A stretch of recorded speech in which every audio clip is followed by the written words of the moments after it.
Lorsqu'un client ne règle pas sa facture, malgré plusieurs appels téléphoniques, vous devez lui adresser une lettre de relance. Si malgré cette lettre de relance, votre client ne règle toujours pas, vous pouvez lui adresser une mise en demeure de payer. Lorsque le client est un consommateur, la mise en demeure de payer a pour effet de faire courir des intérêts de retard. Lorsque le client est un professionnel, les intérêts de retard commencent à compter du jour où est due la facture. En outre, une indemnité de 40 € est exigible.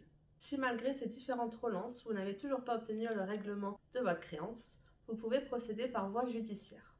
Nous vous invitons à prêter une attention particulière à la date de la facture. En effet, au-delà d'un certain délai, la facture impayée ne pourra plus faire l'objet d'une procédure judiciaire. Lorsque le client est un consommateur, le délai de prescription est de 2 ans et court à compter de la date d'exigibilité de la créance. Lorsque le client est un professionnel, ce délai est porté à 5 ans. Attention!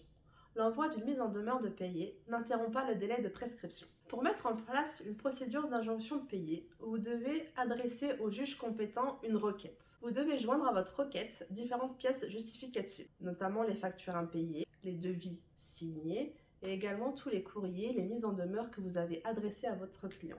Sur la base de ces seuls éléments, le juge pourra rejeter votre demande ou prononcer une ordonnance d'injonction de payer. En cas de rejet, aucun appel n'est possible. Dans ce cas, une procédure judiciaire classique devra être mise en place. Si le juge fait droit à votre demande, vous aurez 6 mois pour mandater un commissaire de justice afin que celui-ci signifie à votre débiteur la décision du juge. Cette procédure est une procédure qui est rapide et peu coûteuse. De plus, les frais relatifs à cette procédure, notamment les frais de greffe et les frais de commissaire de justice, peuvent être imputés au débiteur. Si vous souhaitez mettre en place une procédure de recouvrement de créances, n'hésitez pas à faire appel à notre équipe de juristes.